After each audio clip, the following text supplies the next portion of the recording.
Hello again. Welcome to How Not to Diet Book Club, Week 9. We read pages 241 through 270, and Dr. Greger gave us 3 more ingredients to an ideal weight loss program. That would be eating a diet rich in fruits and vegetables, rich in legumes, which are beans, peas, chickpeas, and lentils, and foods that are satiating. Fruits and vegetables fit right into that satiating because they're full of water, full of fiber. They fill up your stomach, and they taste good. It allows us to eat more, eat large volumes of food because they're so low in calorie density, and still lose weight.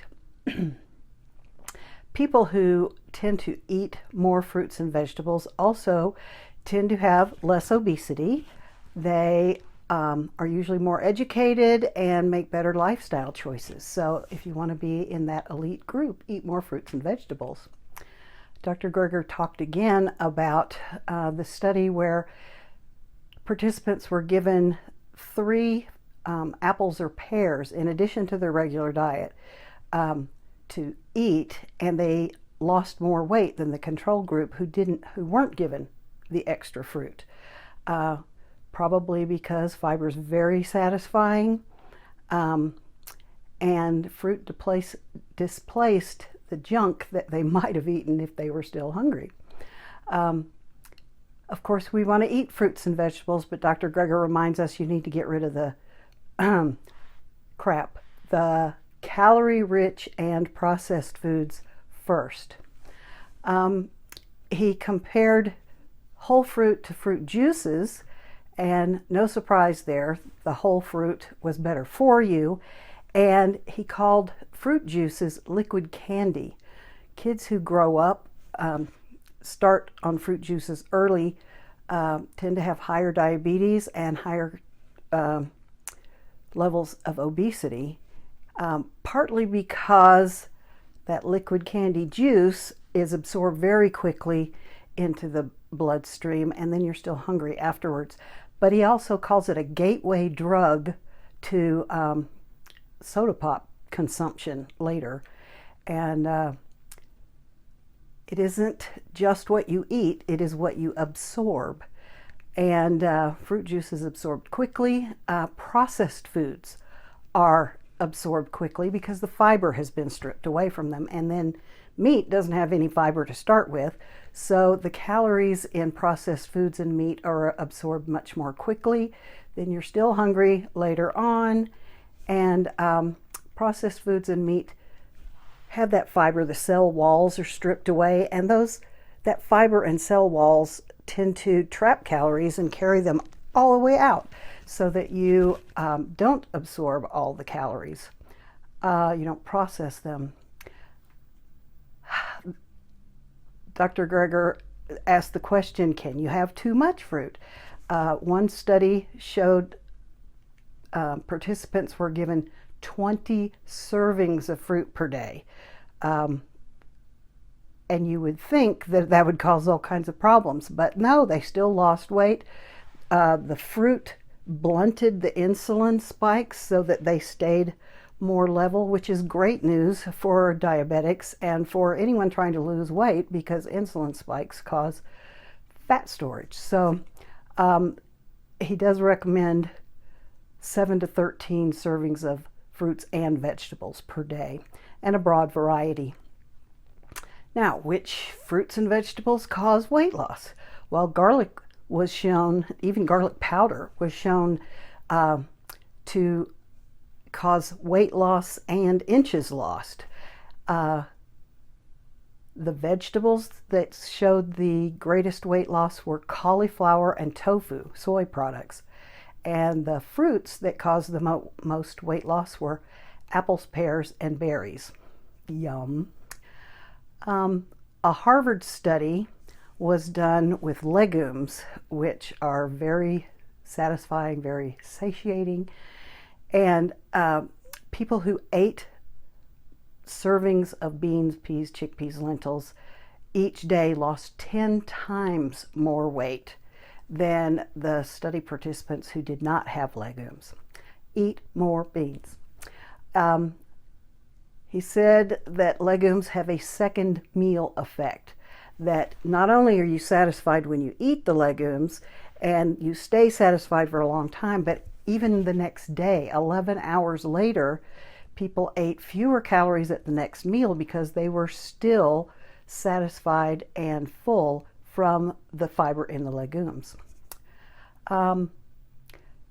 Greger talked about the Hispanic paradox, that Hispanic Americans tend to live longer than their white counterparts, and which was surprising to him and to others because they tend to have higher levels of poverty, lower access to health care, and fewer educational opportunities, but they lived longer. And why? They ate more legumes, more vegetables, and more whole grains. And especially the legumes were considered to be one of the reasons why there were lower incidences of the 9 out of 15 causes of death in America, including cancer and heart disease in the Hispanic populations. Another study showed people who were given 500 calories extra in legumes to add to their regular diet, as compared to another group of people who had 500 calories cut from their diet, and they wanted to see which would cause more weight loss, cutting calories or adding legumes. And because it's Dr. Greger, of course, he's reporting that the legume group lost quite a bit more weight. Then he talked about the blue zones around the world. Dan Buettner, in his longevity work, studied groups of people around the world who had members of their society who lived over 100 years. And he wanted to study to see if there were similarities between each of these. I think there were 7 blue zones.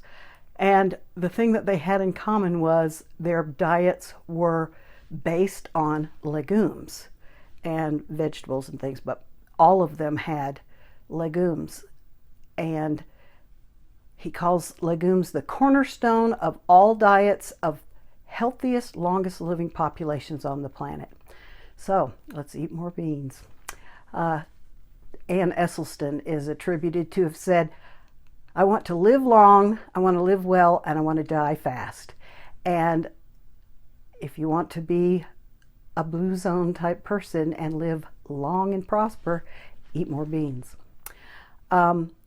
These foods are satiating because they have high fiber. They absorb more slowly in our systems, and they keep us satisfied longer. An interesting point in the reading was that people who ate a broader diversity of food at a meal gained more weight. The more choices you have, the mentality is, I want to try a little bit of everything. And consequently, buffets are deadly, even if they're vegan buffets, because people tend to eat far more than they would if they had fewer choices. Mono diets are very effective at weight loss. They're not effective long term because you become nutrient deficient if all you're eating is potatoes, or all you're eating is cabbage, or all you're eating is grapefruit. Those are mono diets, and they are effective for weight loss, not necessarily for long-term health. We want to eat a broad variety of fruits and vegetables.